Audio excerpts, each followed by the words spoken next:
Provision है वो Germany से लिए गए हैं और यहाँ पर 3 तरह के इमरजेंसी पावर हैं। एक तो आर्टिकल 352, इसको बोलते हैं नेशनल इमरजेंसी। National emergency. एक आर्टिकल 356, इसको बोलते हैं स्टेट इमरजेंसी या इसी को बोलते हैं प्रेसिडेंट रूल। प्रेसिडेंट रूल इसी को बोलते हैं। और एक आर्टिकल 360 है जिस पर हम डिस्कस करेंगे। This is called financial emergency. ये फाइनेंशियल इमरजेंसी। तो ये टॉपिक तो हो चुका था।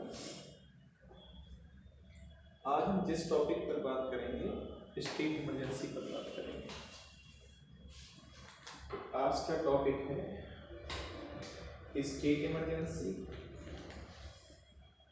स्टेट इमरजेंसी या इसी को हम प्रेसिडेंट रूल कहते हैं। प्रेसिडेंट रूल कहते हैं।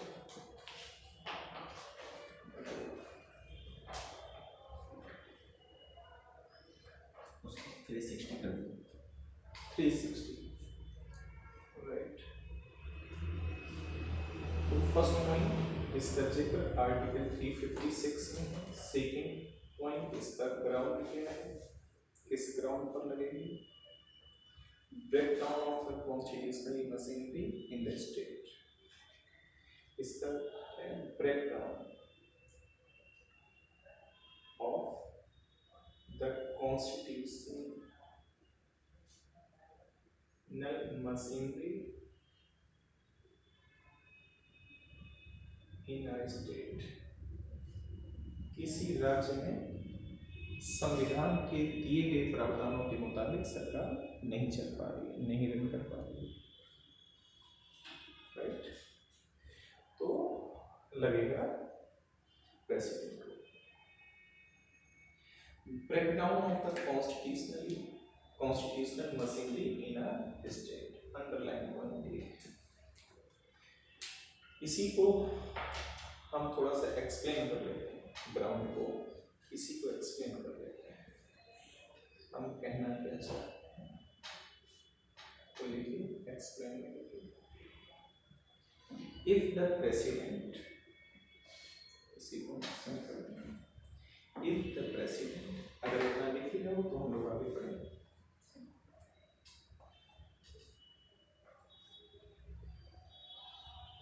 If the president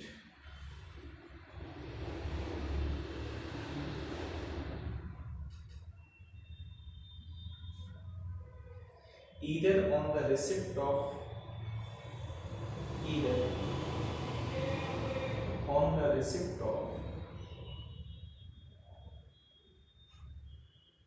either on the receipt of report from the governor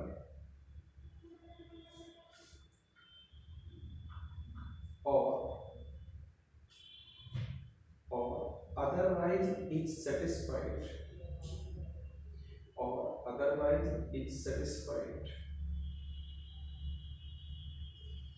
that a situation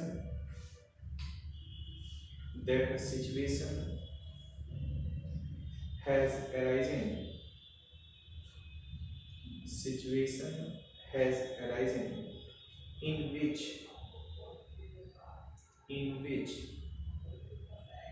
the administration of the state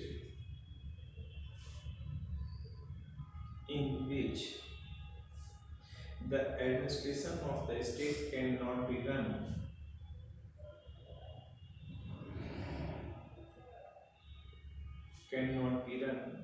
on the basis of this constitution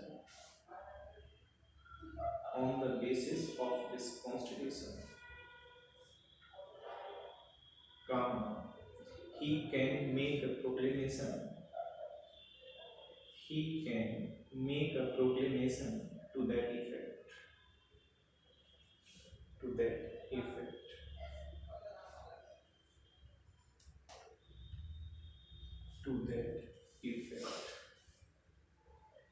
president suo motu स्वतः संज्ञान ले सकता है या on the report of governor को proclaim करेगा president को। Clear? एक सही हुई और परफेक्ट लैंग्वेज है। अब दूसरा सवाल है, ये दूसरा पॉइंट, तीसरा पॉइंट, हम कब कहेंगे कि breakdown of the constitution machinery, ये हम कब कहेंगे, राइट? तो इसका मैं अर्थ बता दूं आपको कि इसको कब मानेंगे कि ये ब्रेकडाउन है कॉन्स्टिट्यूशनल मशीनरी इन स्टेट। तो now the question is breakdown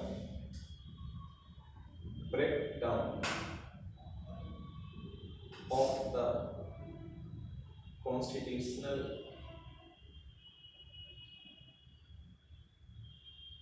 machinery in a state means, इसका मतलब क्या है? इसका मतलब है पहला पॉइंट, इसके अंदर सब पॉइंट डालेंगे। अभी तक हमने एक पॉइंट डिस्कस किया है, दूसरा डिस्कस किया है, तीसरा मैं डिस्कस कर रहा हूँ, इसके सब पॉइंट डालेंगे। ठीक,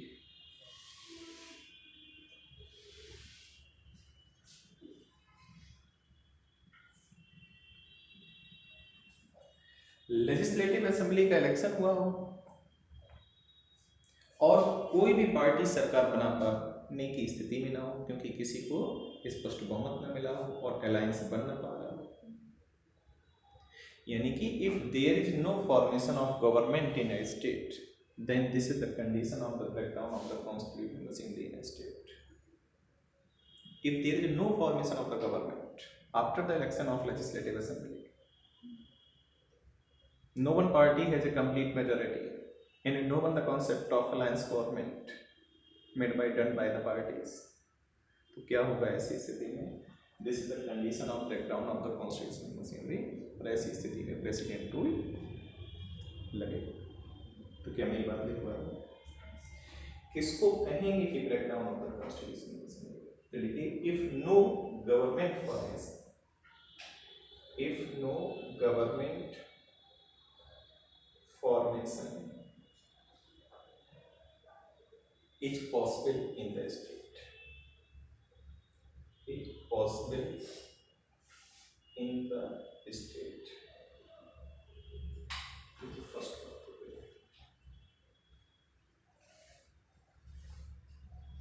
दूसरा पॉइंट,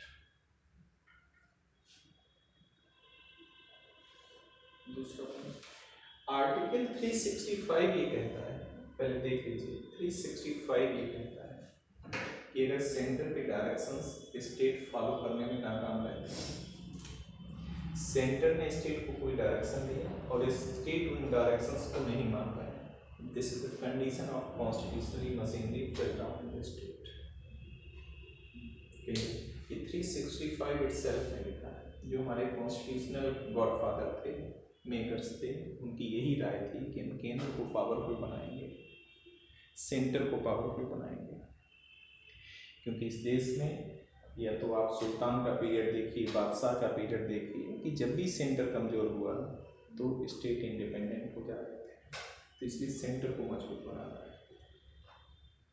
तो आर्टिकल 365 में लिखा हुआ क्या, if a state government, if a state government fails to abide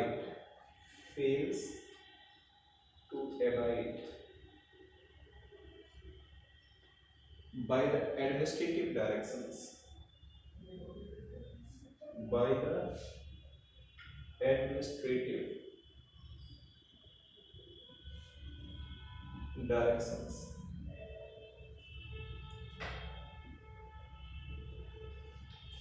given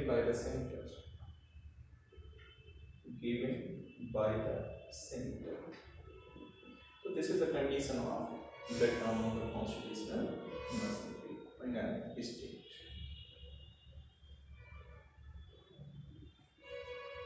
तीसरी बात, इसको कब कहेंगे? एसआर बॉम्बई केस से सुप्रीम कोर्ट का एक judgment, SR Bommai is the CM of Karnataka. तो उस केस में सुप्रीम कोर्ट ने कहा कि अगर सेक्युलरिज्म प्रभावित हो रहा है किसी स्टेट में, तो ये कंडीशन होगी प्रेसिडेंट रूल इम्पोज करने की। एक एसआर बॉम्बई केस 1994 में जजमेंट है सुप्रीम कोर्ट का। तो ये बात मुझे लिखनी होगी। तो तीसरी बात है एसआर बॉम्बई केस का हवाला देंगे। SR Bommai case CM of Karnataka 1994। तो इस केस में सुप्रीम कोर्ट ने क्या कहा,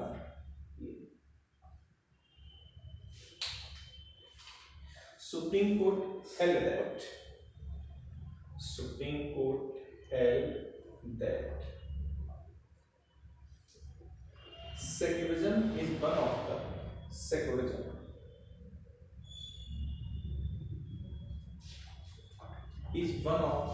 basic structure is one of the basic structure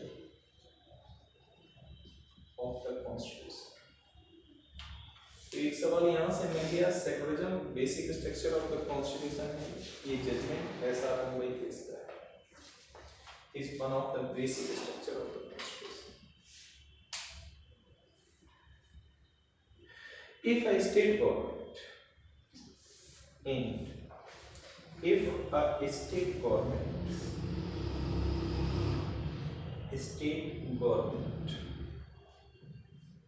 fails to abide by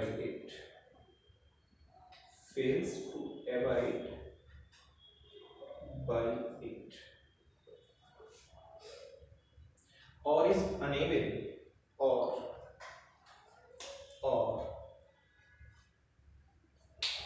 is unable to protect it, or is unable to protect it,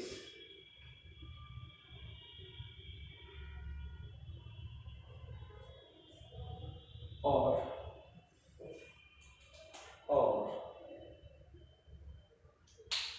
subverts it,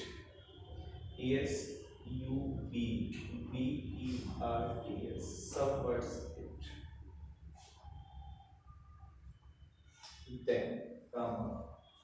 then it has to be considered,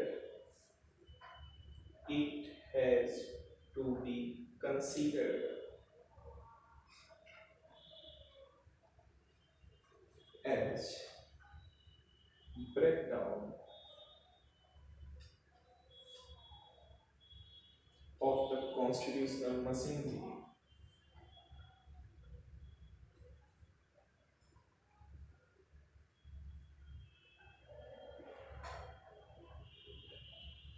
in the state।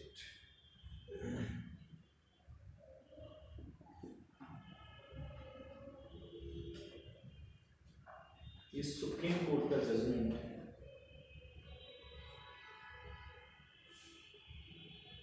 अभी तक 3 point discuss किए, मैं इजाजत चाहूंगा next point को discuss करने की, fourth.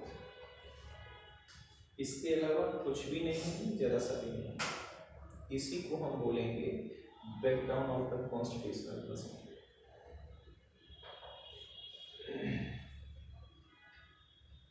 If there is no formation of the government in the state after the election of legislative assembly, then this is the condition to break down the constitutional machinery in a state। क्या मैं fourth point की तरफ बढ़ूं? Yes. Procedure क्या होगी state emergency के लिए? Procedure of state emergency,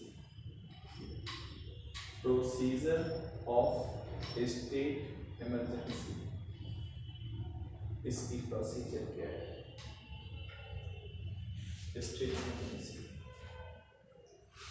इसका first point मैं लिख रहा हूं, तो मुझे आप इजाजत दीजिए कि मैं इसके पैरेलल में पॉइंट ले लूं। Procedure of state emergency,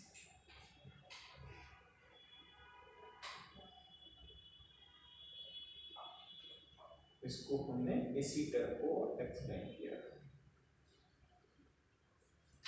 procedure of state emergency है।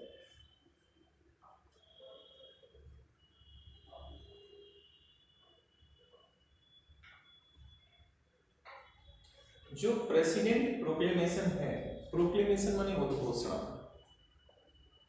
प्रेसिडेंट कॉन्स्टिट्यूशनल पोस्ट पर बैठा व्यक्ति प्रोक्लेम करेगा, नॉन कॉन्स्टिट्यूशनल पोस्ट पर बैठा व्यक्ति अनाउंसमेंट करेगा। तो जो प्रेसिडेंट प्रोक्लेम करेगा प्रेसिडेंट रूल की या स्टेट इमरजेंसी की, वो प्रोक्लेमेशन विद इन 2 मंथ, 2 माह के अंदर पार्लियामेंट के द्वारा उसको पास हो जाना चाहिए। क्लियर? तो फर्स्ट पॉइंट लिखिए। और कैसे? Bye simple majority. Bye simple majority मतलब कोरम पूरा हो और प्रेजेंट इन वोटिंग का 50% प्लस वोट हासिल। ठीक है। तो अब प्रेसिडेंट ने प्रोक्लेम किया, ये प्रोक्लेमेशन विद इन 2 मंथ, 2 माह के अंदर पार्लियामेंट से सिंपल मेजॉरिटी से पास हो जानी चाहिए। अगर ऐसा नहीं होता है तो 2 माह के बाद, 2 माह के पश्चात, 2 माह में 1 माह 30 दिन का ये हो जाता है, 60 दिन के पश्चात president proclamation null and void हो जाएगी, ऑटोमेटिकली हो जाएगी। This is the provision mechanism. ठीक है। तो फर्स्ट पॉइंट मैं बोलूं, first point, the president proclamation, the president's proclamation has to be approved by the parliament, has to be approved by the parliament within 2 months, within 2 months by a simple majority, by a simple majority।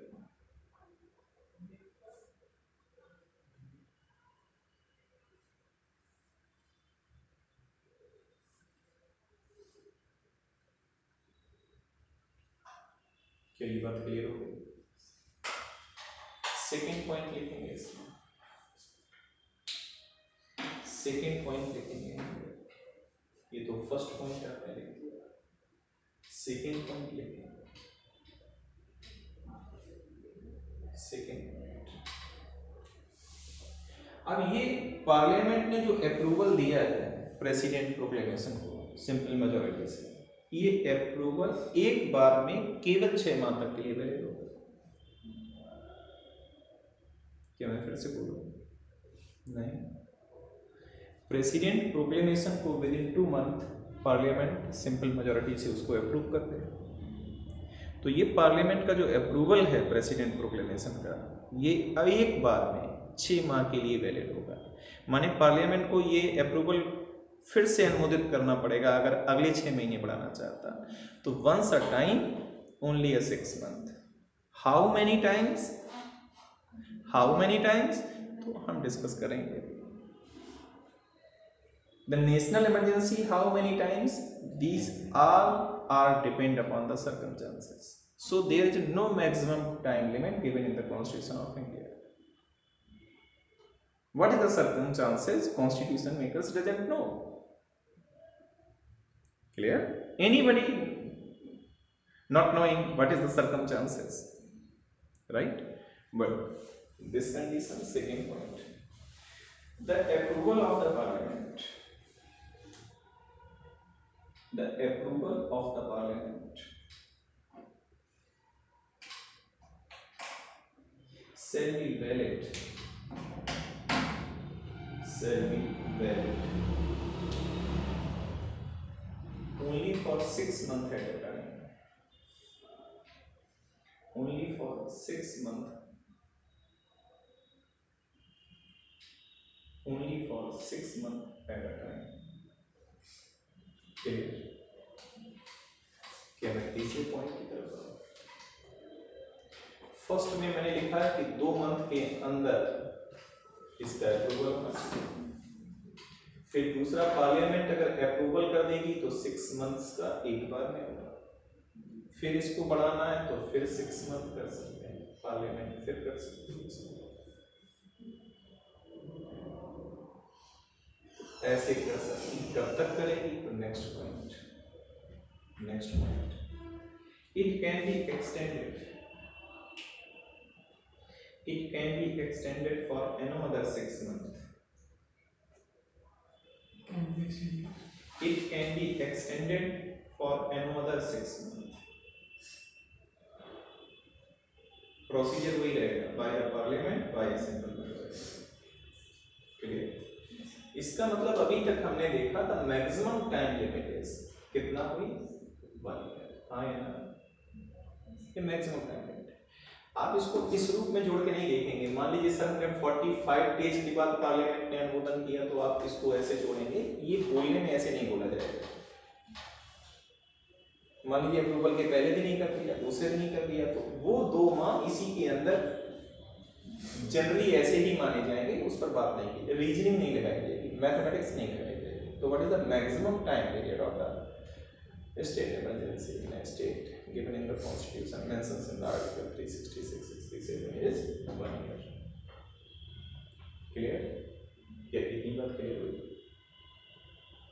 तो लिख लीजिए next point, अगर 1 year के बाद भी state emergency को आपको continue रखना है, तो नॉर्मल सर्कमस्टांसेस में तो 1 ईयर काफी होते हैं। इसका मतलब अब नॉर्मल सर्कमस्टांसेस नहीं है, तभी ये स्टेट इमरजेंसी 1 साल के बाद भी जा रही है। तो लिख लीजिए next point if the state emergency is to continue beyond 1 year continue beyond 1 year,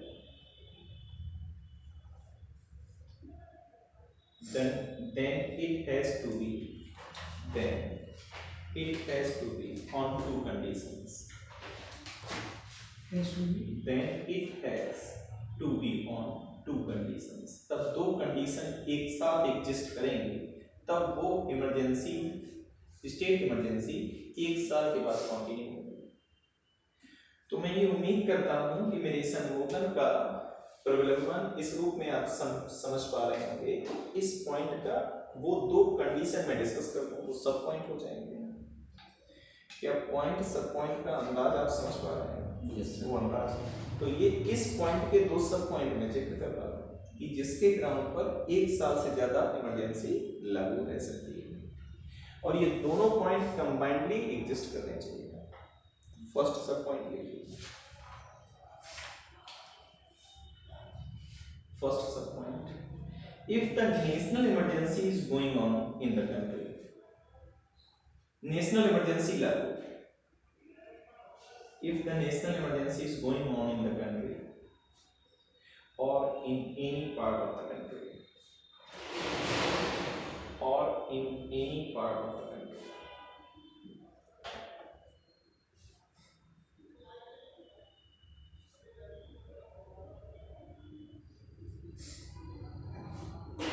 second point, the election commission has shown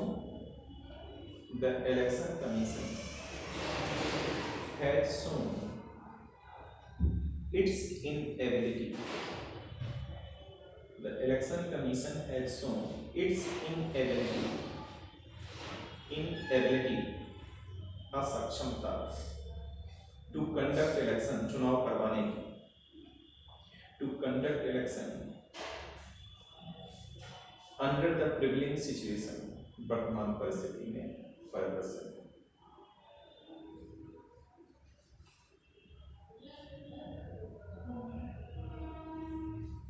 क्या ये बात क्लियर हुई? दोनों कंडीशन एक साथ एडजस्ट करनी चाहिए, कोई नहीं।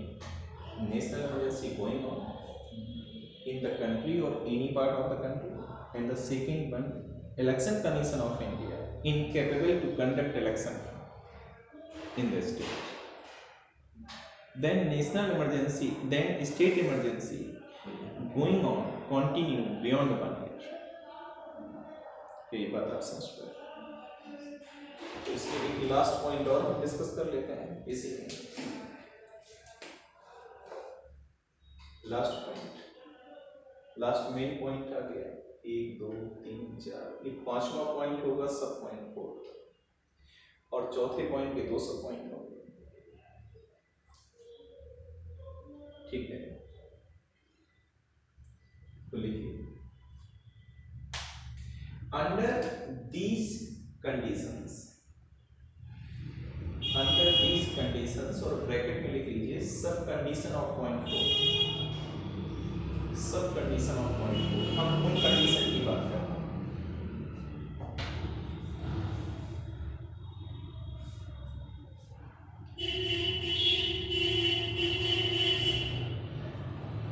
ब्रैकेट में लिखिए सब पॉइंट ऑफ पॉइंट 4, सब पॉइंट ऑफ पॉइंट 4 का मतलब इसकी बात नहीं कर रहा हूं। जब मैं कह रहा हूं सब पॉइंट ऑफ पॉइंट 4 गलत हो जाता है, मतलब हम इन दो की बात कर रहे हैं, ठीक है, इन दो की केवल बात कर रहे हैं, ठीक है। तो लिखिए, under this condition the state emergency can not continue beyond 2 years। मतलब इन दोनों परिस्थितियों में भी जो स्टेट इमरजेंसी है वो 2 साल से ज्यादा नहीं रह सकती। Under these conditions, the state emergency cannot continue beyond 2 years. But अच्छा ध्यान दीजिएगा, लेकिन अंदाज वही रहेगा, एक बार में 6 माह से ज्यादा नहीं, तो ऐसे कर सकते हैं। But it can be extended only for 6 months at a time. So continue beyond 2 years, but it can be extended only for 6 months at a time.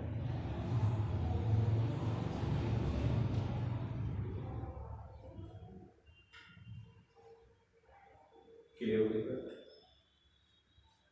एक उसी के जस्ट नीचे क्वेश्चन कर दिया, क्वेश्चन कर दिया उसी के नीचे, what is the maximum time period of state emergency,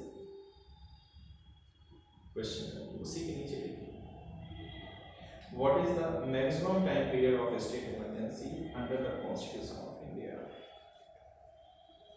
under the constitution of India.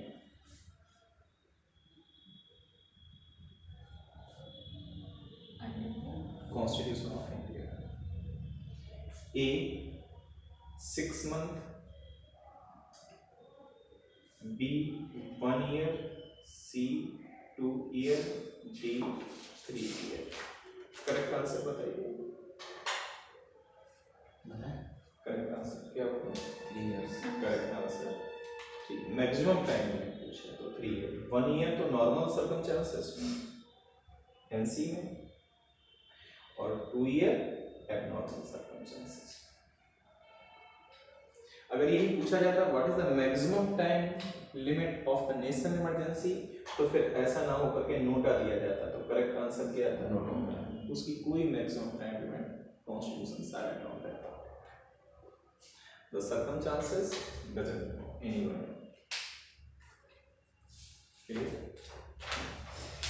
इस क्वेश्चन के बाद अगर हम एक पॉइंट और लिखना चाहें, वो 5th पॉइंट होगा,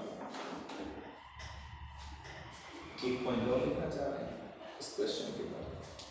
अभी तक हम लोगों ने 4 पॉइंट डिस्कस किए हैं, हम 5th पॉइंट को और डिस्कस करने जा रहे हैं।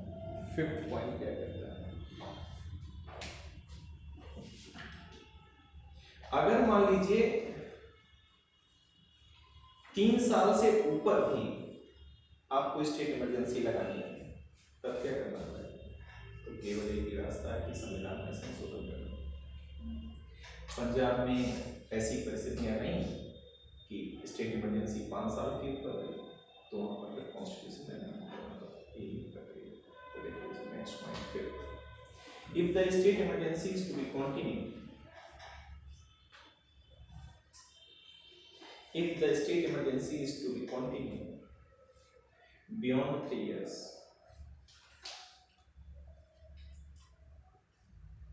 the constitution has to be amended,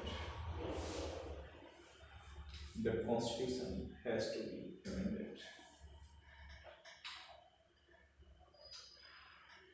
क्या अभी तक ऐसा हुआ है? हाँ हुआ है, पंजाब के केस में ऐसा हुआ है। तो डिटेल आपका होमवर्क है, देख करके आएंगे पंजाब में स्टेट इमरजेंसी कब तक लागू हुआ और उसके लिए संविधान में कहाँ संशोधन करना पड़ा, ये आपकी जागरूकता की बात होगी, अवेयरनेस की बात। ठीक है, एग्जाम्पल पंजाब में, हाँ पंजाब में इमरजेंसी 5 साल की तकरीबन रही है। तो संविधान में कहाँ संशोधन करना पड़ा और वो कौन सा संशोधन था, ये जानकारी आप करके।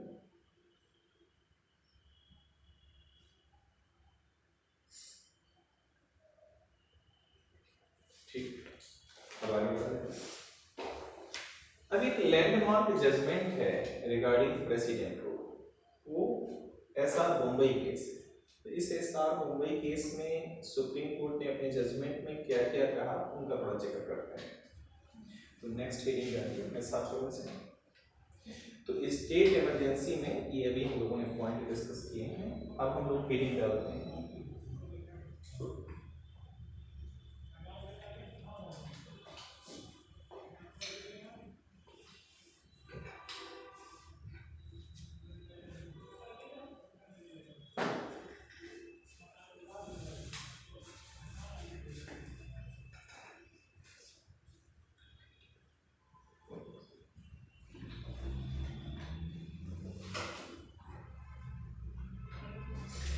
लैंडमार्क जजमेंट रिगार्डिंग आर्टिकल 356 मतलब स्टेट इमरजेंसी। तो landmark judgment, landmark judgment regarding article 356 और स्टेट इमरजेंसी। फर्स्ट पॉइंट, मतलब हम जिक्र कर रहे हैं एस आर, लिख सकते हैं मुंबई केस।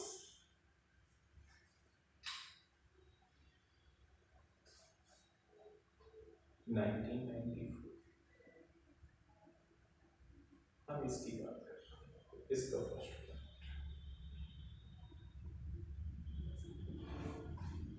जब प्रेसिडेंट प्रोक्लेम करेगा किसी स्टेट में स्टेट इमरजेंसी को इम्पोज करने के लिए, तो प्रेसिडेंट की ये प्रोक्लेमेशन का जुडिशियल रिव्यू होगा कि किस ग्राउंड पर उसने ऐसा किया, वो ग्राउंड एग्जिस्ट कर रहे थे background of the constitutional machinery के या नहीं।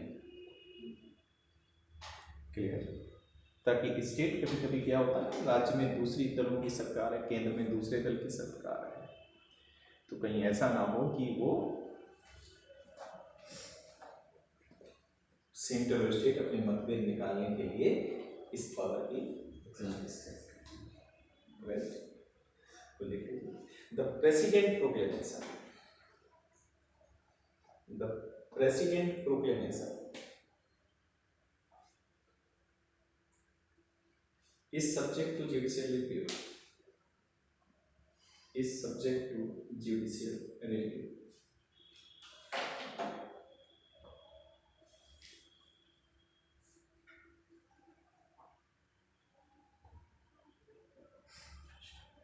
Judicial review, second point.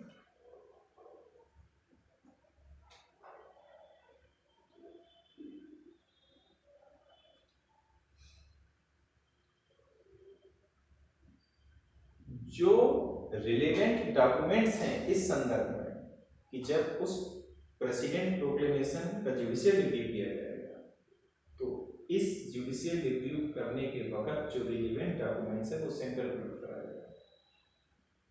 Ground क्या है,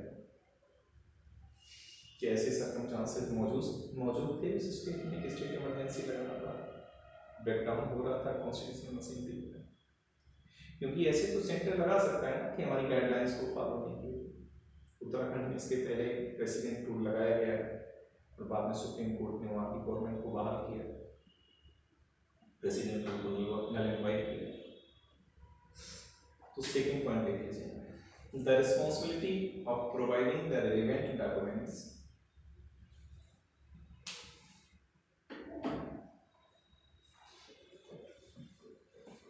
by the center,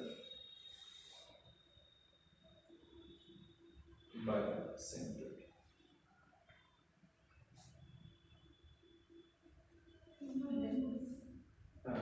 There is the responsibility of providing the relevant documents by the center. इतनी बात क्लियर हो गई? तीसरा, if the court is satisfied, if the court is satisfied that the state emergency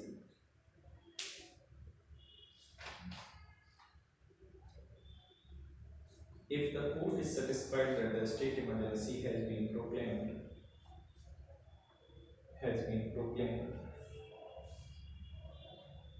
on illegal grounds, on illogical grounds, on illogical grounds, that the state emergency has been proclaimed on illogical grounds,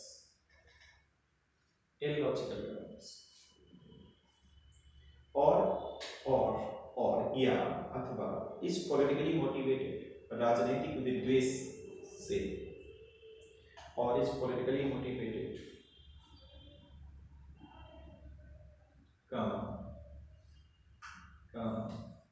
the court has the power to declare, the court has the power to declare the state emergency as invalid,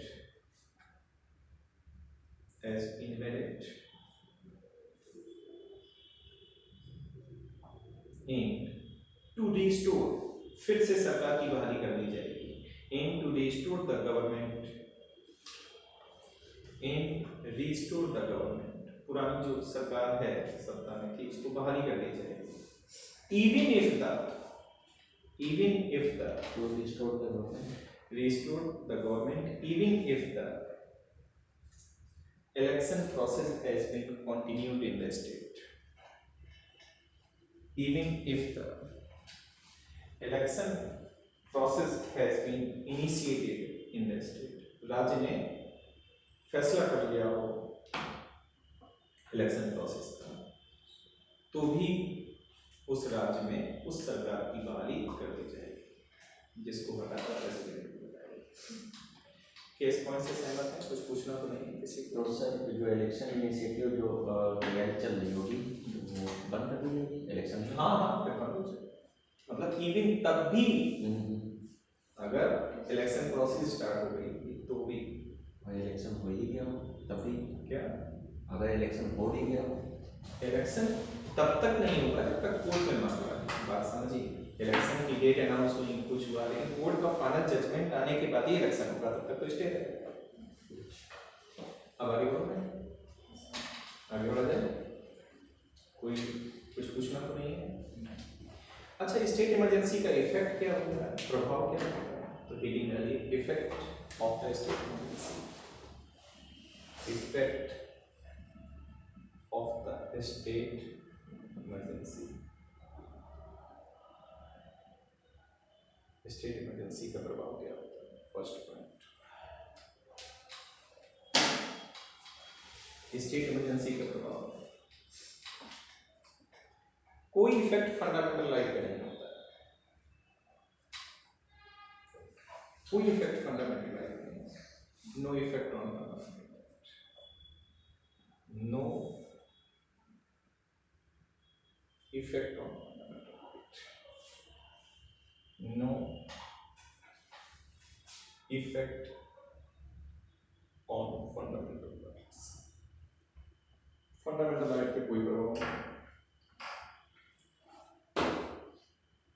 Clear? Second point, the council of ministers is dismissed, मंत्रिपरिषद बर्खास्त कर दी जाएगी, तभी वहां president होता है। Council of minister की बात हो रही है तो लिख लीजिए, the council of minister is dismissed,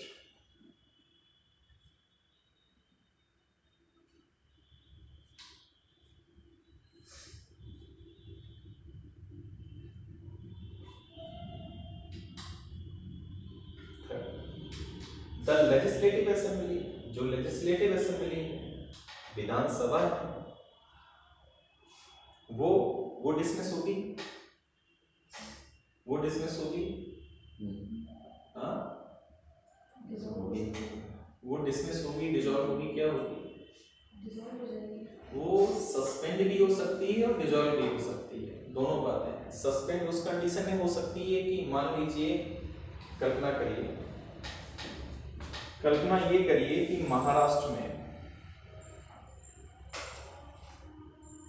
Eknath Shinde गुट अपने कुछ विधायकों को लेकर के शिंदे गुट ये असम में चला गया होटल में, तो उद्धव ठाकरे के पास क्या हुई? उद्धव ठाकरे ये मेजॉरिटी लॉस्ट कर सकते हैं, राइट। अब इनके साथ इधर एक बीजेपी है, ये उद्धव ठाकरे और प्लस आईएनसी और प्लस शरद पवार की पार्टी एनसीपी, नेशनल कांग्रेस, इन तीनों ने मिलकर सरकार बनाई। इनके 50 लोग निकल करके ये गुट असम चला गया, तो ये मेजॉरिटी तो इनके पास रही तो उसका।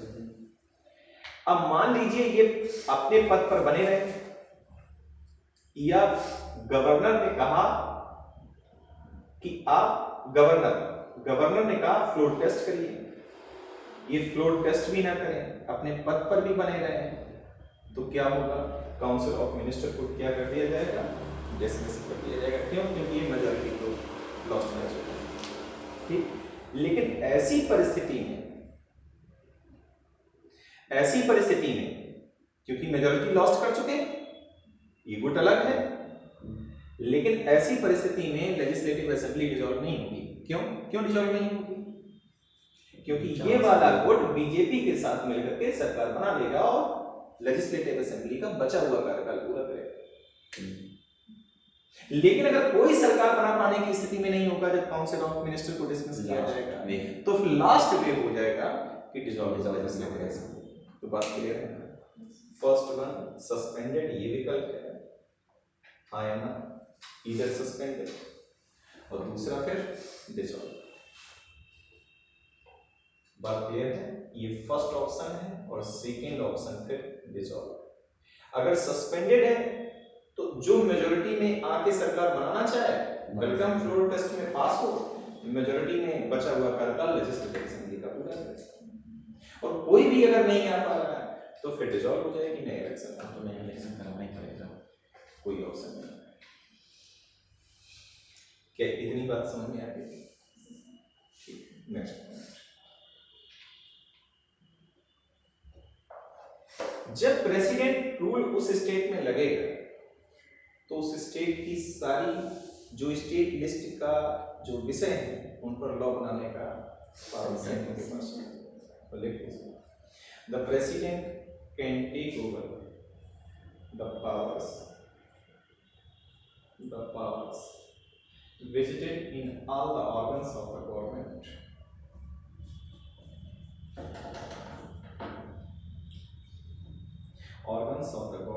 except that of the High Court. High Court की power, the president can take over the powers vested in all the organs of the government, all the organs of the government except that of the High Court. High Court की power को छोड़ करके, न्यायिक शक्तियां को छोड़ करके उस राज्य की सभी विधायी और कार्यपालिका शक्तियां, legislative power and executive power of the state, उस सब की सब सेंटर के पास चली जाएंगी उस स्टेट की। लेकिन जुडिशरी पावर ट्रांसफर नहीं होगी क्योंकि इंटीग्रेटेड जुडिशरी है हमारे देश में, इंटीग्रेटेड जुडिशरी। तो क्या ये बात क्लियर हो गई? ये टॉपिक भी खत्म हो गया, आपको भी पता है, मुझे भी पता है। आर्टिकल 360 को करके हम नया टॉपिक डिस्कस करेंगे। आर्टिकल 360। अच्छा, जब क्लास में एक ही टेम्परेचर के लोग बैठे हों तो स्पीड ऑटोमेटिकली बढ़ जाती है। टेम्परेचर का वेरिएशन होता है तो फिर क्लास की गुणवत्ता का भी वेरिएशन होता है। तो ये हो गया फाइनेंशियल इमरजेंसी। थोड़ा सा लिखना है इसमें, फाइनेंशियल ग्राउंड आपके पास लिखा होगा, फाइनेंशियल क्रेडिबिलिटी और स्टेबिलिटी।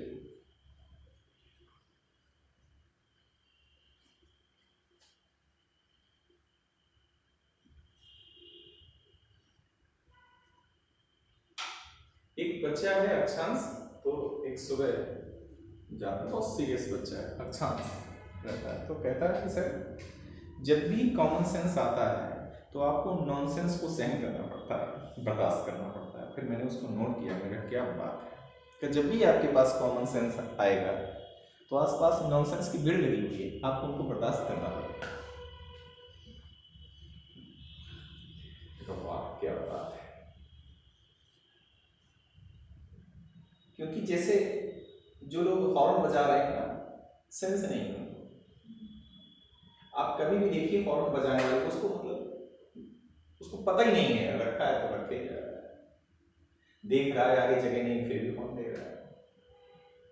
लाइट ब्लू हुई नहीं, ग्रीन लाइट हुई नहीं कि वो हॉर्न देना शुरू कर दिया। अरे 10 सेकंड तो रुकिए यार, 10 सेकंड नहीं रुक पा रहा।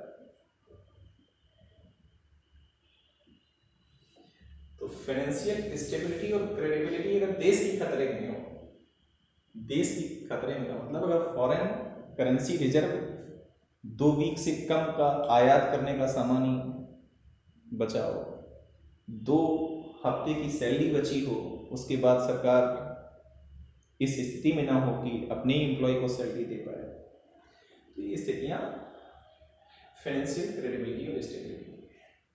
फॉरेन करेंसी रिजर्व झमाझम होना चाहिए, तो उससे सारे काम हो जाएंगे, क्योंकि हम करेंसी उतनी छाप सकते हैं जितनी हमारे पास वस्तुओं और सेवाओं का उत्पादन है। अगर हमारे पास मान लीजिए EXYZ, ये टोटल गुड्स एंड सर्विसेज हैं, गुड्स एंड सर्विसेज हैं, तो हमने क्या किया सुगमता के लिए, इन गुड्स एंड सर्विसेज को हमने क्या किया, रुपए में कन्वर्ट कर दिया। जितने मूल्य की गुड्स एंड सर्विसेज हैं उतने ही हमने नोट छाप दिए। नोट तो हम धक्का 2-2 हजार के छापती रहे सरकार, खूब मार्केट में डाल दे, तो चाय भी पीने जाओगे तो 2 हजार की चाय मिलेगी। क्यों? क्योंकि वस्तुएं और सेवाएं तो स्थिर हैं। ये करेंसी आप बढ़ा देंगे तो इन्फ्लेशन बढ़ जाएगा, महंगाई बढ़ जाएगी। ये करेंसी RBI कभी कभी सोखने का काम करती है, एब्जॉर्ब करने का काम करती है, रेपो रेट को घटा के और बहुत सारी चीजों को बढ़ा करके। तो मार्केट से पैसा कम करने का भी काम करती है RBI, मार्केट में पैसा डालने का भी काम करती है। तो जब जानती है लिक्विडिटी कम हो रही है तो उसको डाल देती है मार्केट में, जानती है इन्फ्लेशन बढ़ रहा है तो फिर वो उसको कंट्रोल करती है, तो लिक्विडिटी कम करती है।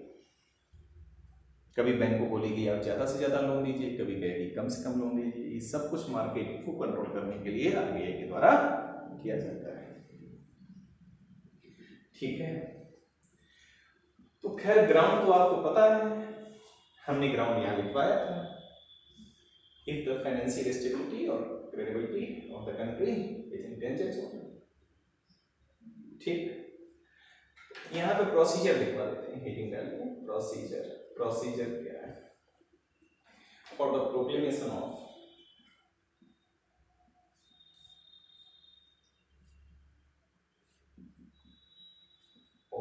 FE financial emergency. First point,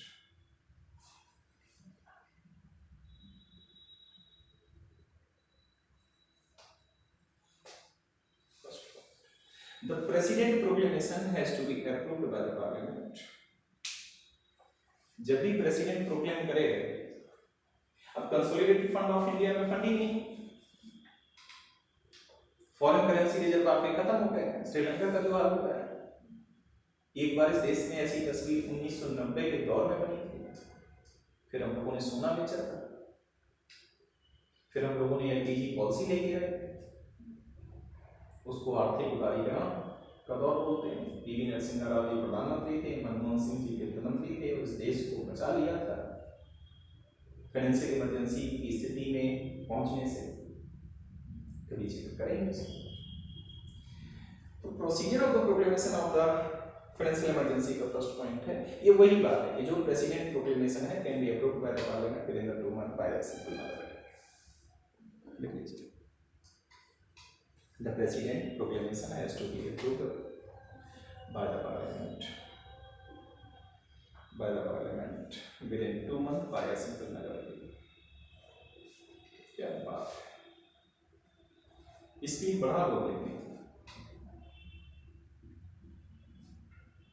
लिख लिया अनुराधा, लिख लिया.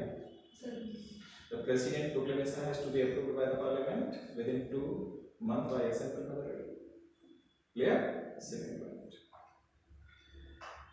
फाइनेंशियल इमरजेंसी मान लीजिए आज लगा दी गई, आज की तारीख है 8 फरवरी, आज लगा दी गई 2023.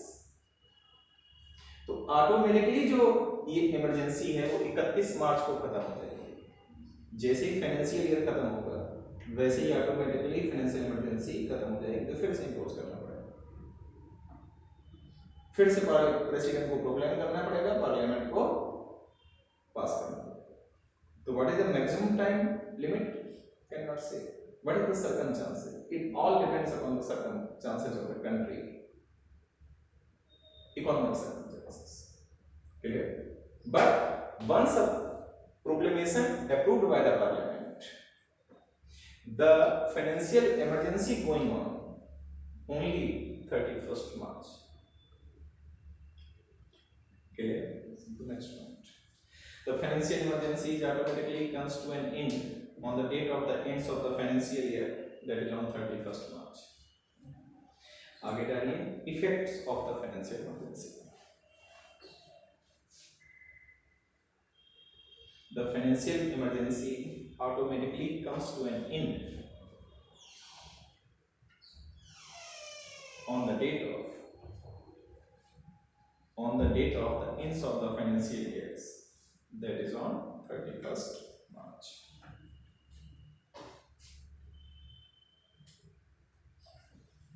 आगे बढ़े, बढ़ा जाए. तो ये पॉइंट है. Second point.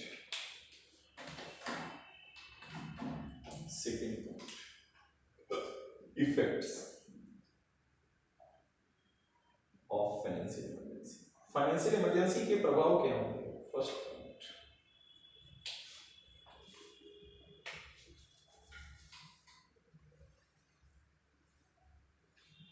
ठीक, जितने भी मनी बिल और फाइनेंशियल बिल स्टेट लेजिस्लेचर से पास होकर गवर्नर के पास जाएंगे वो सब के सब गवर्नर प्रेसिडेंट के लिए रिजर्व रखेगा for reconsideration.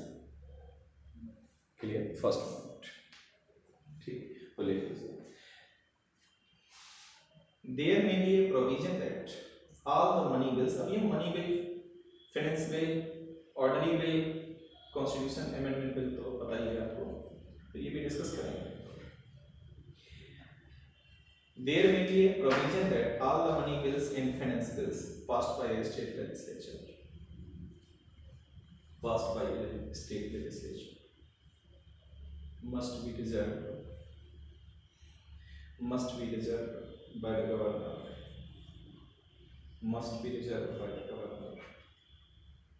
for the reconsideration of the president.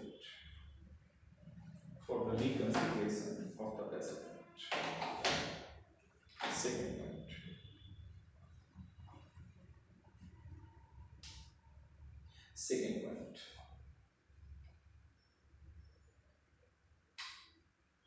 क्या बात क्लियर हो गई? Second point. दूसरी बात क्या है, क्या रिगार्डिंग जितने भी जजेज हैं, कॉन्स्टिट्यूशनल पोस्ट हैं, उनकी सैलरी अलाउंसेस कैसे. There may be a provision regarding the curtailment of salaries and allowances. Curtailment, curtailment. There may be a provision regarding the curtailment of salaries and allowances of all or some sections of officials, of all या तो सभी के, और some sections of officials including the judge of the Supreme Court and High Court.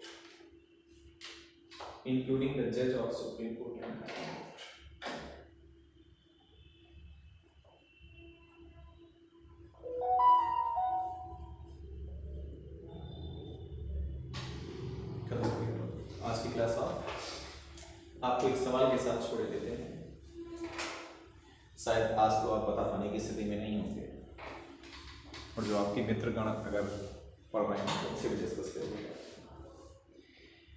कि जब national emergency के दौरान 20 और 20 आर्टिकल 20 और आर्टिकल 21 सस्पेंड नहीं होगा तो आर्टिकल 32 तो सस्पेंड हो जाएगा। तो अगर आर्टिकल 32 सस्पेंड हो जाएगा तो फिर लोगों को न्याय कैसे मिलेगा अगर 20 और 21 प्रभावित हो रहे हो? क्या मेरी बात समझ रहे हैं? आज तो आप जवाब देने की स्थिति में नहीं। सर इसका ये है कि आर्टिकल जो 32 ऐसे सस्पेंड नहीं हुआ जब प्रेसिडेंट उसको अलाउ करेंगे कि कहाँ लिखा है? आप जो भी बोलेंगे मुझे लिखा हुआ दिखाइए, क्योंकि अगर लिखा हुआ नहीं है तो वो सही नहीं है। वर्ल्ड लॉन्गेस्ट रिटन कॉन्स्टिट्यूशन, आप जो बोल रहे हैं वो लिखा हुआ दिखाइए। बेयर एक्ट में मंगवा दो। आप कुछ भी बोलेंगे उसका ग्राउंड बताएंगे, हवाला देंगे, ये यहां लिखा हुआ है। अगर हवाला नहीं है, सही बात है तो भी मैं मान लेता, क्योंकि हवाला भी नहीं है और बात भी सही नहीं है। कभी कभी हमें हवाला नहीं पता है कि कहां लिखा है, लेकिन अगर बात सही होगी तो मैं उसको प्रोसीड कर जाऊंगा कि ठीक है। लेकिन हवाला भी नहीं सही है, हवाला भी आपको नहीं पता और बात भी सही नहीं कर रहे हैं, तो इसलिए मुझे रोकना पड़ेगा कि कहां लिखा है। बात आप समझ पाए? ठीक, ओके, बाय, नमस्ते। मिलते हैं कल 2 बजे से पहले क्लास होगी, बाद में टेस्ट होगा। अच्छा, एक महत्वपूर्ण पार्लियामेंट के ही उन एंगल से आपको परिचित कराएंगे कि शायद इसके पहले आप उनसे परिचय नहीं हुआ। नमस्ते।